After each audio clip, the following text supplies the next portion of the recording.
Damos continuidad a nuestro sexto curso prerural con la charla de enfoque de la cefalea a cargo del doctor Andrés Felipe Morcillo Muñoz, quien es médico cirujano y residente de tercer año de neurología de la Universidad Nacional de Colombia y quien nos honra pues con su presencia en este curso. Esperamos que su charla sea de gran utilidad para todos ustedes y que la disfruten mucho. Bienvenido, doctor Morcillo, y adelante con su conferencia. Muchas gracias, Andrés. Entonces, vamos a hablar acerca de cómo debemos enfocar la cefalea en nuestra consulta diaria. Bueno, entonces, para hablar algo de historia brevemente, pues esto es digamos, una gran preocupación desde los inicios de la humanidad. Las primeras referencias acerca de la cefalea pues las encontramos en el papiro de Evers en el 1200 antes de Cristo y también pues algunas evidencias de tratamiento como la trepanación en el 9000 antes de Cristo. Ya digamos más recientemente, digamos en la época más reciente, Hipócrates describió síntomas visuales asociados a la cefalea, probablemente en migraña, algunos creen, y Areteo propuso la primera clasificación de la cefalea en el año 200 después de Cristo. Hablando de la epidemiología, pues es una condición bastante frecuente, entonces entre el 10 y el 15% de las condiciones neurológicas, digamos, corresponden a las condiciones neurológicas en urgencias, en los motivos de consulta, por eso es bien importante saber de esto. Y de eso la mayoría va a ser de cefalea, hasta casi un tercio de los motivos de consulta de neurología es cefalea. Entonces también pues una persona a lo largo de su vida puede tener una gran probabilidad de tener cefalea, casi todos hemos tenido, hasta el 96% de las personas y más se va a presentar en mujeres. Ya veremos desglosando esto por qué.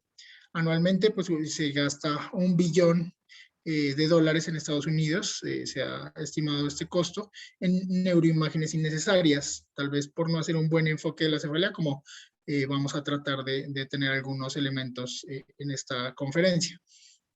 La prevalencia activa de la cefalea está en el 40% de cefalea tensional y el 10% de migraña. Hay que tener en cuenta que pues, muchos pacientes que tienen cefalea tensional probablemente no consulten a los servicios de urgencia y más los pacientes con migraña pues, por sus características propias. También importante, el 18%, pues solo el 18% va a ser secundario a algo distinto. Bueno, entonces vamos a ver cómo abordamos esto. Entonces, tenemos aquí las cefaleas primarias, ¿sí?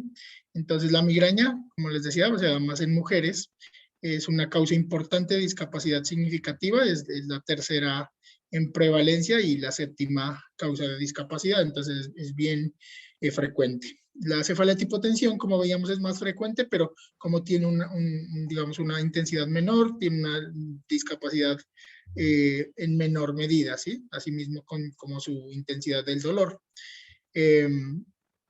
Digamos que por su alta frecuencia podría ser una gran carga de la enfermedad, pero pues tiene, para lo que nos atañe más hacia los servicios de urgencias, sería más, tal vez, más importante hablar de migraña en este caso.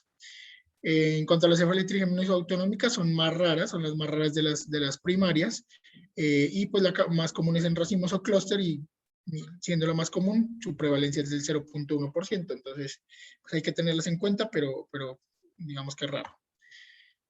En la clasificación, como venimos adelantando, es primarias y secundarias en relación si hay una causa, digamos, subyacente que nos haga tener cefalea o la cefalea en sí mismo es la enfermedad. Entonces nosotros en neurología nos guiamos es por esta clasificación internacional de cefaleas de la ICHD.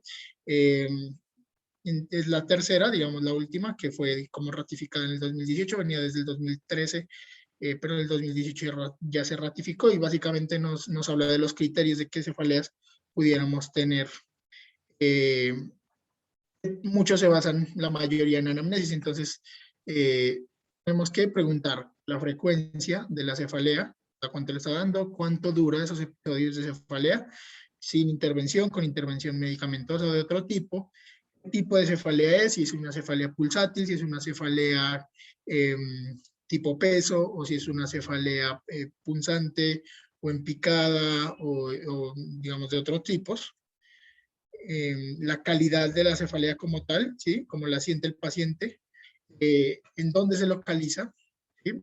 Si va a ser en un hemicráneo, en toda la cabeza holocraniana, si empieza, digamos, frontal, si radius occipital, etcétera. Es más en el ojo.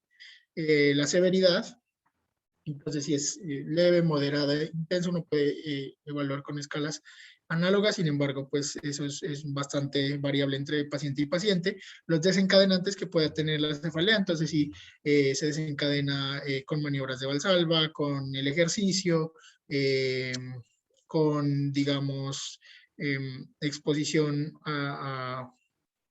por ejemplo, la luz o los sonidos, estos la empeoran, ¿sí?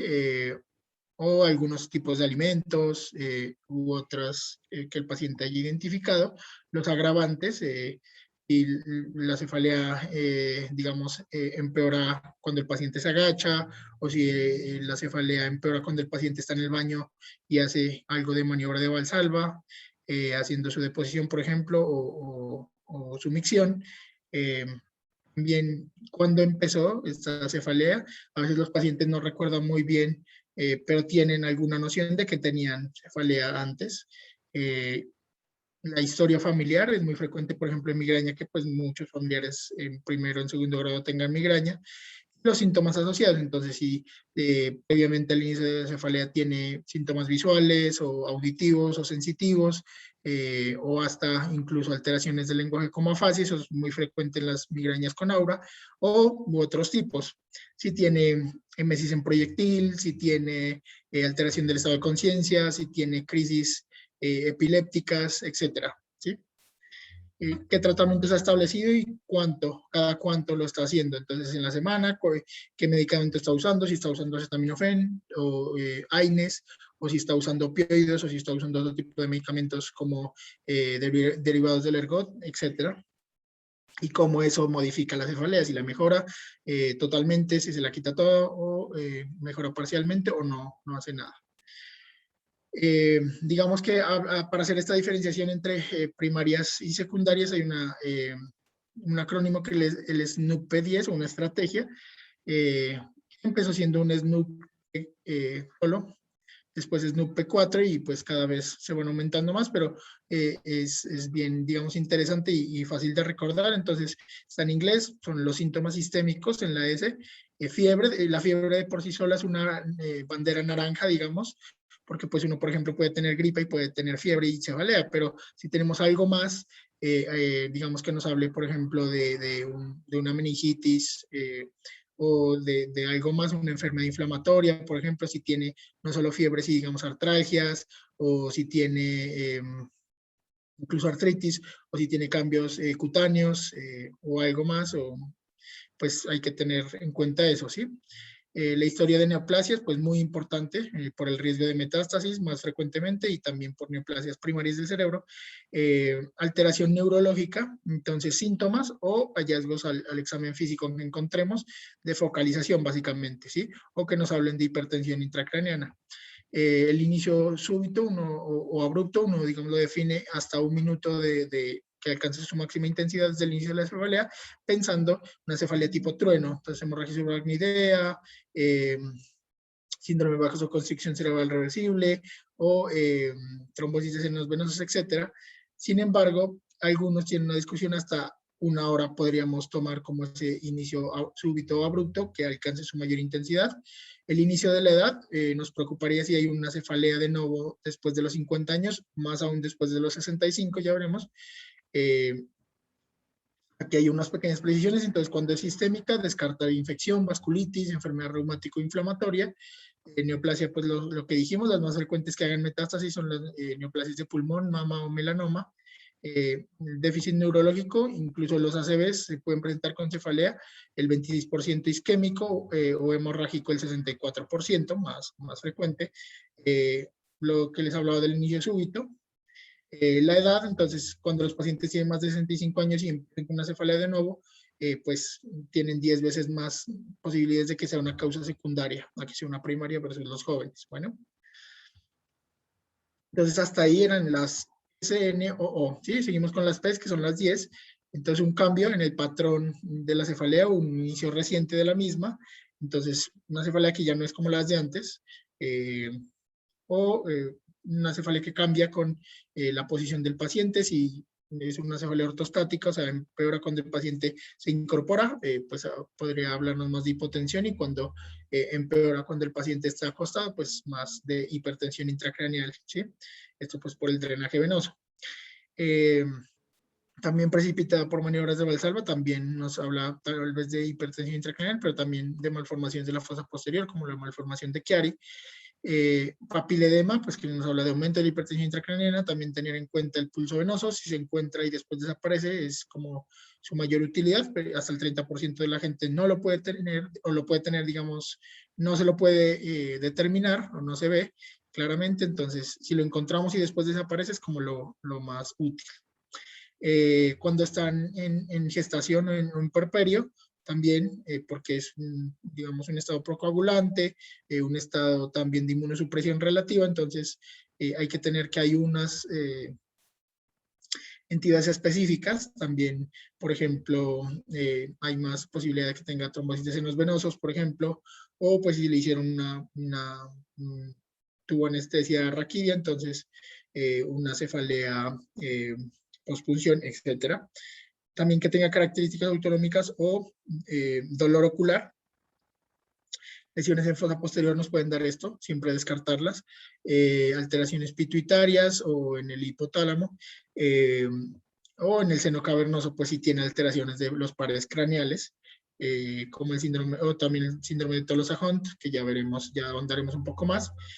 Cuando hay historia de trauma cráneoencefálico, si es agudo, pues nos preocuparía una colección, una hemorragia intracraneal, u otras alteraciones. Y si es más crónico, pues por una cefalea postraumática, básicamente para el tratamiento.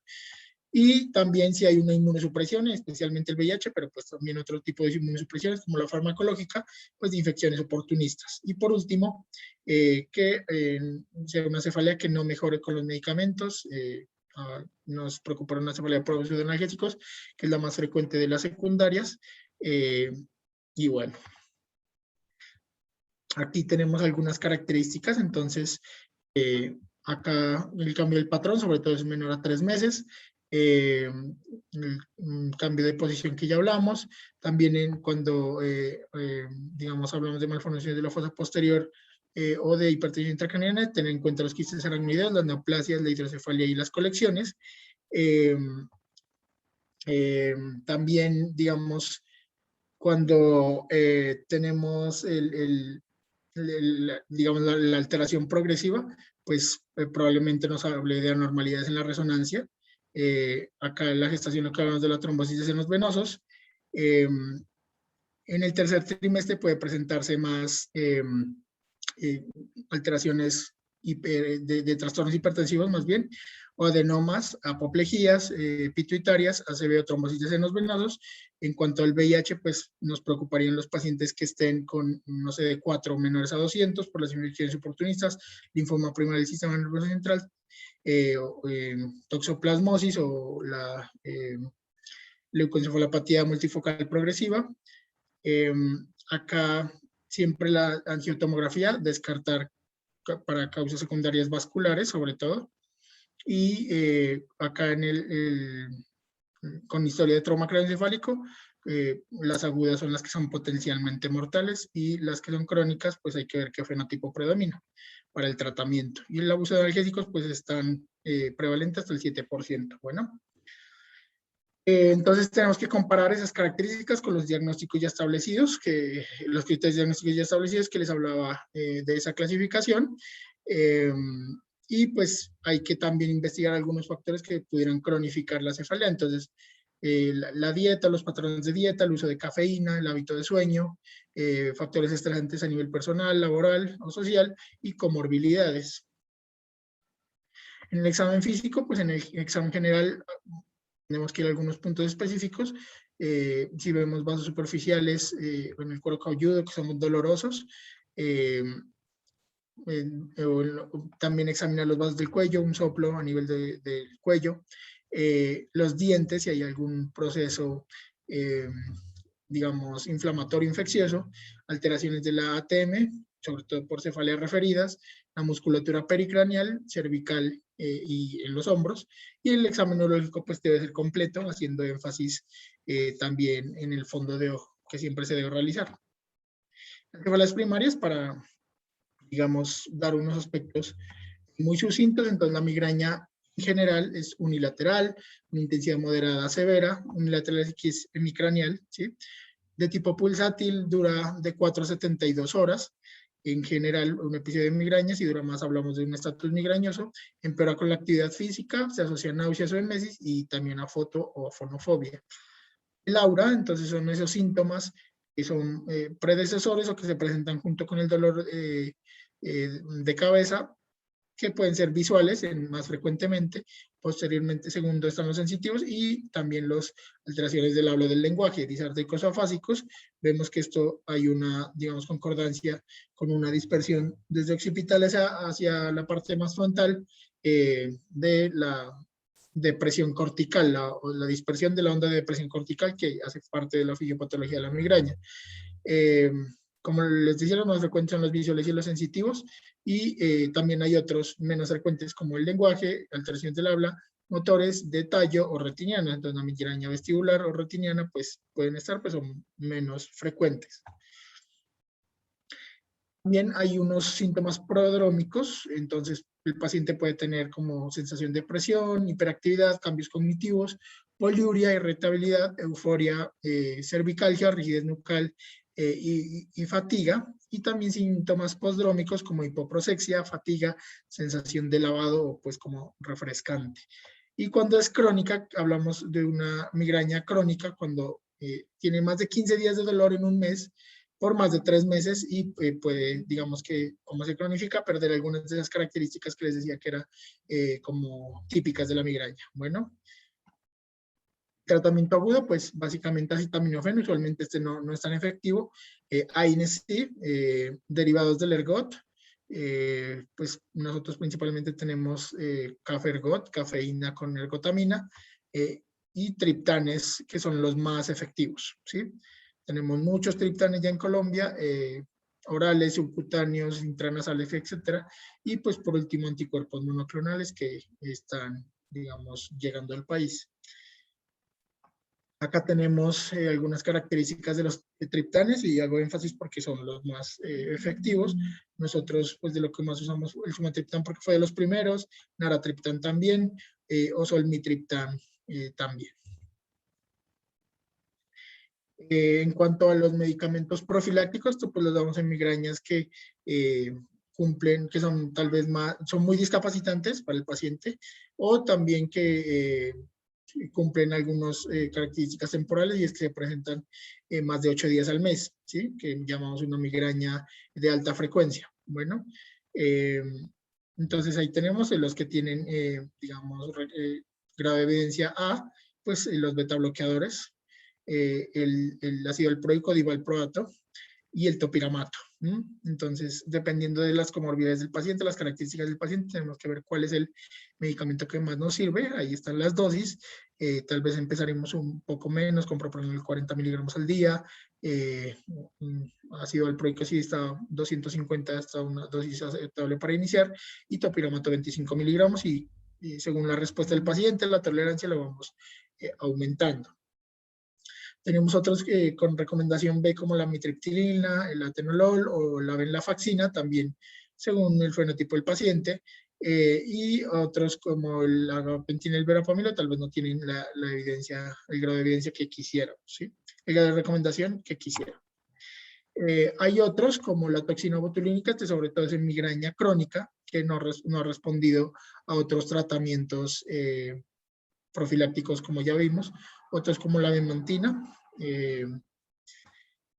y estos son los monoclonales, digamos, para que los conozcan nomás, porque pues recién están llegando, hay que ver cómo nos va con la experiencia con estos medicamentos. En cuanto a la cefalea tipo tensión, como les decía, es la más común. Hasta el 80% de las personas va a tener un episodio de estos. Acá cambian las características, más tipo peso, es bilateral, es de una intensidad leve a moderada, el paciente muchas veces la tolera y no tiene desencadenantes específicos. Acá importan mucho los factores medioambientales, como el estrés. A veces hay sensibilidad de la musculatura pericraneal y coexiste con alteraciones del estado de ánimo y alteraciones mecánicas de la columna vertebral.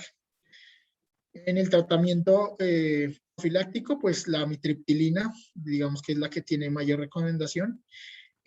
También los inhibidores de la recaptación de serotonina, especialmente fluoxetina y sertralina, y los que son inhibidores duales de serotonina y noradrenalina, como la venlafaxina, y la toxina botulínica, digamos que podría tener algún papel ya en migrañas muy refractarias, en encefalotensión muy refractaria.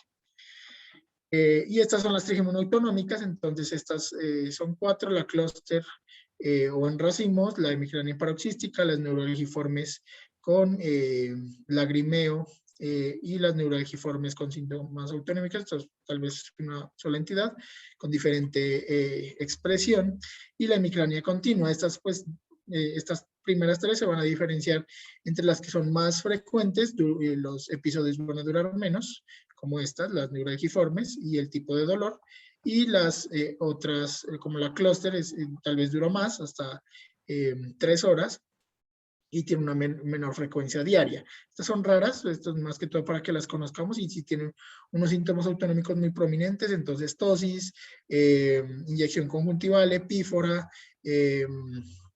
o tal vez secreción nasal, ¿sí?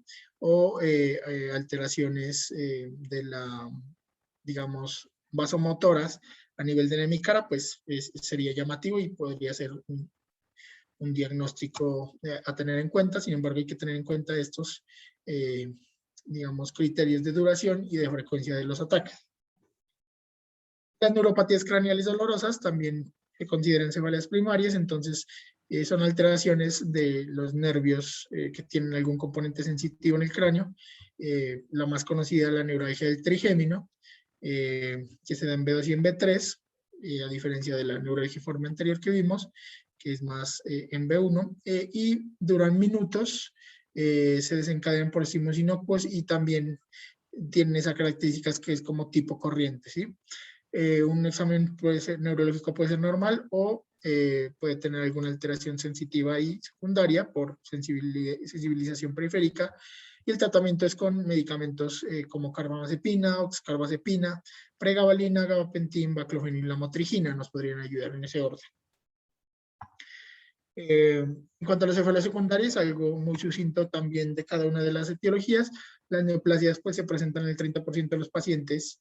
El 30% de los pacientes que tienen neoplasia intracraneal tienen cefalea. Sin embargo, como único síntoma, solo se presenta en el 1 al 2%, y si nunca han tenido una historia previa de neoplasia, digamos, la probabilidad que tengamos una neoplasia por solo tener cefalea es del 0.1%, es muy bajito.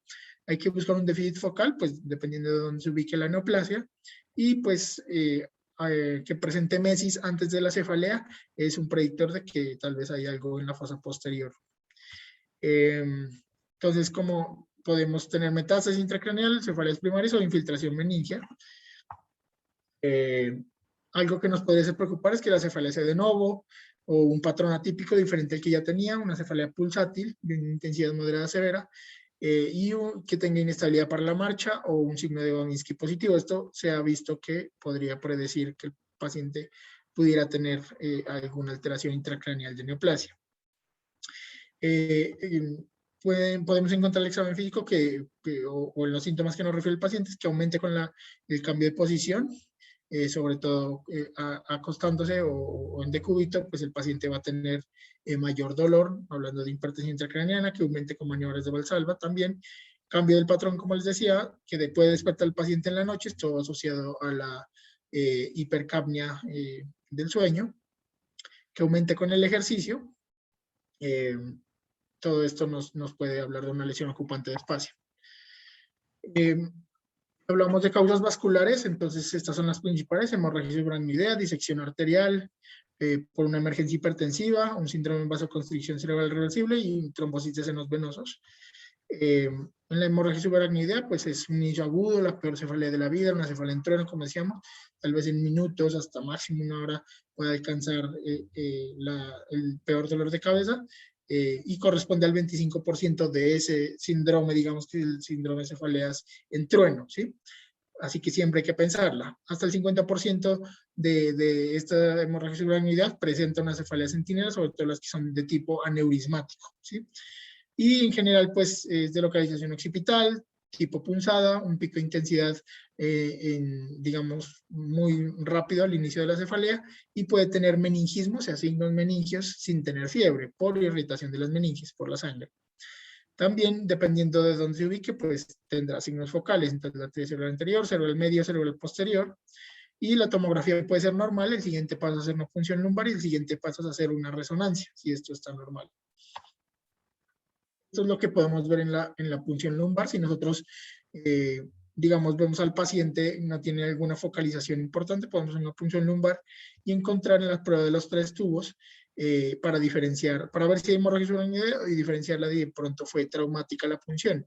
Entonces, acá tenemos una punción que aclara, el líquido aclara a medida que pues recolectamos más líquido cefalorraquídeo. Es una punción traumática muy probablemente, y esta es una punción con líquido de hemorragia subaracnoidea que no aclara. Vemos que es el mismo líquido hemático, bueno, de contenido hemático.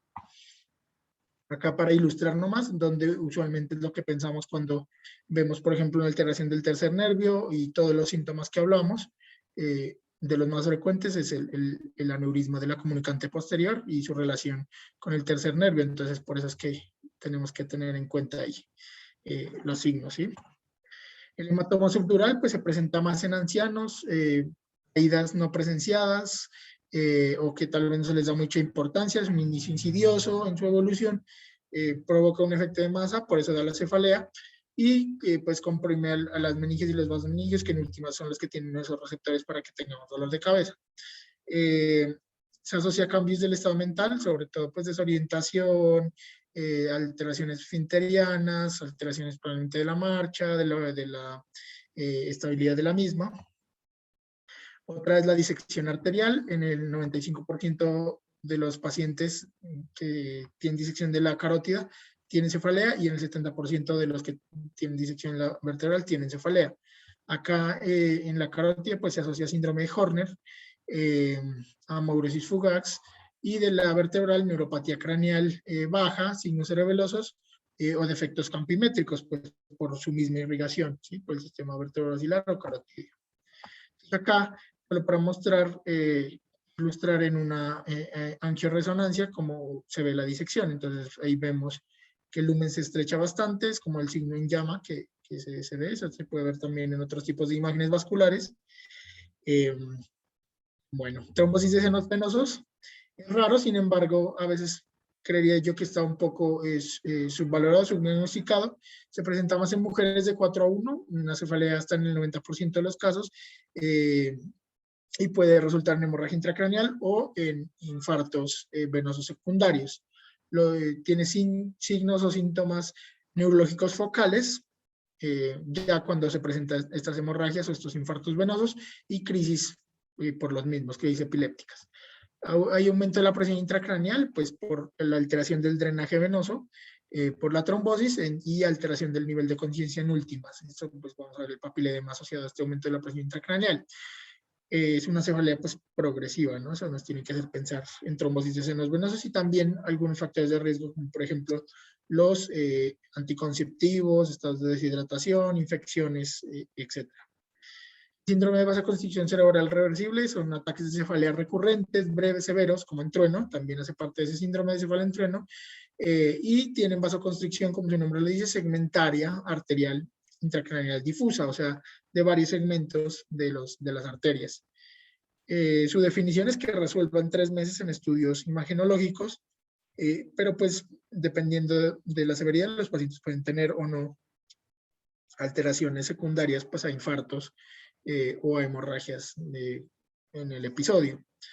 Hay desencadenantes establecidos, sustancias o medicamentos, entonces la marihuana, tacrolimus, ciclofosfamida, pseudoefedrina, los antigripales muy comunes, o los inhibidores de la recaptación de serotonina, también el tumor carcinoide, el estado de puerperio, y pues hay que decir que en teoría es transitorio. La emergencia hipertensiva tiene que ser, para hablar que esto pueda tener cefalea, de 180 a 120 o mayor en las cifras de presión arterial. Es bilateral, difusa, pulsátil, empeora con la actividad física. Hay una evidencia de causalidad temporal, entonces en primero empeora las cifras tensionales, luego la cefalea, no al revés, porque la sola cefalea puede dar aumento de la presión, obviamente no tan elevado, pero puede dar.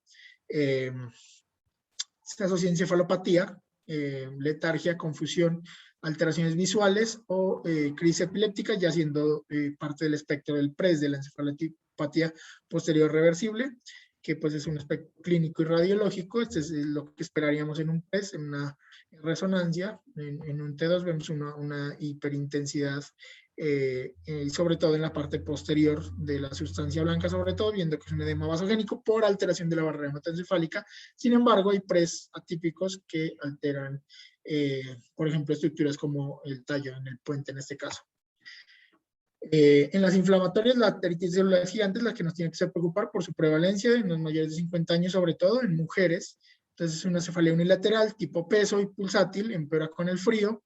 Se asocia a claudicación mandibular, mialgias, pérdida de peso y malestar general, digamos síntomas sistémicos, y hay sensibilidad a la palpación de la arteria temporal o pulsaciones superficiales.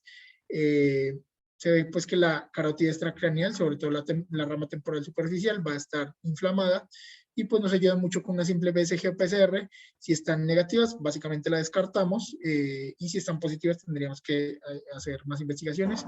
El diagnóstico final es con biopsia, sin embargo se puede hacer con ecografía y demás. Y pues el tratamiento son corticoides y demás. El inflamatorio es el síndrome de Tolosajón, que ha venido ganando reconocimiento, se dan en adultos jóvenes, no tiene predominancia de género y tiene una inflamación, es una inflamación idiopática en el seno cavernoso, en el ápex orbitario. Es una cefalea severa, unilateral periorbitaria en esta zona, y se asocia a una oftalmoplegia dolorosa, digamos. O sea, se puede alterar los oculomotores, el tercero, el cuarto y el sexto, y cambios pupilares también. Tiene un curso de remitente y recaída, o sea, mejora, tiene la alteración y mejora sola, y vuelve y recae y vuelve y mejora. Y tiene una respuesta exquisita a los corticoides, es de hecho uno de los criterios diagnósticos. En las infecciosas tenemos pues, la más frecuente, que es la meningitis. Se presenta con una cefalea pulsátil, acá la fiebre es muy importante, fiebre cuantificada, náuseas, emesis, asociado, puede tener rigidez nucal y signos meningios como Kernit o Brudzinski. Sin embargo, la triada clásica de fiebre, rigidez nucal y alteración de la conciencia solo se presenta del 21 hasta máximo un tercio de los pacientes. Entonces, no es que tenga que tener esta triada para sospechar la meningitis, tal vez con cualquiera de estos componentes en combinación con otro pudiéramos sospechar. Siempre hay que hacer una punción lumbar para descartarla. Y pues factores de riesgo, inmunosuprimidos, ancianos o niños, y pues si la sospechamos hay que iniciar una terapia antibiótica empírica y con corticoides cuando creemos que sobre todo pues digamos que tenemos muchos elementos de juicio para pensarla, y hacemos la punción ojalá antes de empezar el antibiótico, pero pues si no muy cercano, y pues la vemos después. Pero el retraso en los antibióticos pues empeora el pronóstico.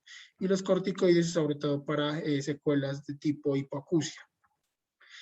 Y digamos por último les quiero traer este estudio del doctor Muñoz que se hizo aquí en Bogotá, y es acerca de la practicidad de poner en práctica los criterios de la clasificación internacional de cefaleas, que básicamente son los síntomas específicos de las cefaleas, y qué banderas rojas y verdes tenemos. Entonces, es para saber su existencia. Entonces se reclutó por 5 semanas, un horario de 7 a.m. a 7 p.m. a los pacientes en un hospital de cuarto nivel en urgencias. Los criterios de exclusión es que tuviera trauma menor de 3 meses, gestantes y menores de 18 años, y pues se hizo anamnesis y examen físico por un neurólogo o neuróloga. Se clasificaron como células primarias o no primarias secundarias y las neuralgias aparte, ¿sí? Y se les hizo seguimiento y se determinó qué factores asociados a tener una cefalea primaria o una secundaria o neuralgia. Entonces se vio, bueno, aquí de manera importante, pues la mayoría eran mujeres, hasta el 80%, y vemos que a los hombres les duraron más la cefalea que a las mujeres, casi eh, bastante, casi el triple, ¿sí? El uso de analgésicos, pues se presentó en el 83%, 85% de los pacientes y digamos que la primera visita era casi 3/4 de los pacientes. De las cefaleas primarias se determinó que el 60% eran cefaleas primarias, siendo las más frecuentes, como les decía, las migraña, sobre todo la migraña con aura. ¿Por qué? Porque pues son las que consultan urgencias. Las cefaleas tipo tensión, miren que es un número muy reducido de las que corresponden. Cefaleas secundarias, 26%. Las más frecuentes, miren, infección sistémica viral, que hablábamos, una simple gripa, pero el 7%, las más frecuentes asociadas a alteraciones, digamos, referidas, como de la ATM o de alteraciones de las orejas o de los senos paranasales. Entonces también hay que tenerlas en cuenta, pues, obviamente asociado a los otros síntomas, y de crisis hipertensivas también fue de la tercera más frecuente. No se clasificaron en un 21%, y las neuropatías craneales, como la del trigémino, u otras como la occipital o neuritis óptica, el 15%. Factores se asociaron a que tuviéramos una causa secundaria, las que tuvieron significancia estadística, pues que el paciente tuviera un estado de inmunosupresión y que tuviera una edad mayor a 50 años. Entonces, digamos, ese acrónimo que recordemos, el SNUP-10, nos sirve bastante. Sí, estos dos son los factores que más asociaron, pero pues miren que habían otros que por ahí estaban. Bueno, entonces tenemos que tenerlos en cuenta y siempre preguntarlos y buscarlos. Y cefaleas que se asociaron a cefaleas primarias, que lo que llamaríamos banderas verdes. Son banderas rojas, estas son banderas verdes. Historia de migraña, que el paciente diga, yo tengo migraña desde la adolescencia, hace unos años, o que los episodios fueran similares a los que tiene actualmente. Eso son 2 banderas verdes. Y la otra es que el paciente llenara los criterios de la clasificación de cefaleas, que pues como les dije son los síntomas ya con duración y todo esto demás. Entonces, para tenerlos en cuenta. Esto ya lo que hablábamos, la mayoría son migraña, 55% del total, tipo tensión muy poquito, dolor miofacial también presente, hasta el 30%, y el 82% de las causas no amenazan la vida. Entonces, banderas verdes, cumplir criterios de la clasificación internacional de cefaleas, que tenga historia de migraña y que los episodios de cefaleas sean similares a los de ahora, pues no, digamos que nos ayudarán a tranquilizar un poco. Y las banderas rojas, pues que tenga un estado de inmunosupresión y que empeore y que se presente mayor de 50 años. Los mensajes para la casa, para finalizar, pues la cefalea es uno de los principales motivos de consulta a los que ustedes se van a enfrentar. Genera una gran carga de discapacidad, sobre todo la migraña, por su intensidad, y la cefalea tipo 2 más por su frecuencia. Hay causas primarias, secundarias, como ya vimos, siempre hay que descartar las secundarias. Uno no puede decir que un paciente tiene una primaria hasta no descartar una secundaria. Sin embargo, ya vimos que hay unos elementos para decir por dónde me voy, si es más primaria o secundaria. Tener en cuenta el tratamiento agudo y profiláctico de las primarias y, como les decía, aplicar esa estrategia de SNUP-10 para sospechar una causa secundaria y ahí sí solicitar una neuroimagen a los pacientes, porque pues, ya vimos el gran costo que puede generar y más para nuestro sistema de salud.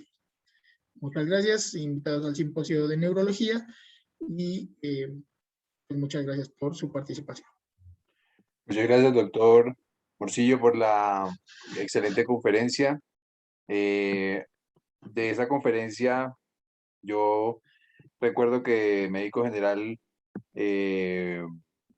uno ve mucho las pacientes con cefalea y que tienen elevación de la presión arterial, pero no en rango de emergencia. Entonces ahí es clave lo que el doctor mencionaba de conocer la temporalidad de la cefalea. La mayoría de veces yo pienso que esos casos son elevaciones de la presión secundarias al dolor y que son Sí, cefaleas, ajá, que no amenazan la vida probablemente. Lo otro era muy interesante el uso racional de las neuroimágenes. Con relación a esto, en el hospital universitario, en radiología hemos estado haciendo estudios de costo-efectividad y precisamente el año pasado se hizo un estudio con relación a cefalea no traumática en pacientes hospitalizados y bueno, el desenlace es que la resonancia es más costosa, pero asimismo es más efectiva, logrando un diagnóstico de precisión del 90% en comparación con solo el 59% de los casos de tomografía. Eh, y bueno, es un estudio más costo efectivo.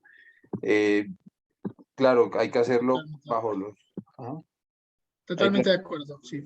sí, hay que hacerlo bajo los criterios que el doctor desarrolló durante la conferencia. Pero hay que saber que si uno va a hacer una neuroimagen, mejor que sea una resonancia, excepto los pacientes con trauma o los que la sospecha sea de hemorragia intracraneal. Eso sería lo único en el que la tomografía puede ser de utilidad. De resto, yo pienso que mucho más importante es el manejo clínico de la cefalea, observar al paciente. Si uno cree que el paciente no va bien, dejarlo en observación, no darle salida si uno no está seguro de que todo esté bien. Y la neuroimagen es secundaria. Yo pienso que eso vemos mucho en radiología, vemos estudios por cefalea y la inmensa mayoría son normales, así que el mensaje para los rurales es que tranquilos, si no hay tomógrafo o resonador, que eso no es lo que les va a resolver el problema del paciente. Entonces, a Sí, desarrollar las habilidades clínicas que el doctor muy bien las explicó y que agradecemos mucho. muchas gracias. Vale, Doc, entonces, muchas gracias. Estamos finalizada la conferencia y bueno, invitados todos pues, al simposio de residentes de neurología y a continuar conectados con nuestro sexto curso prerural.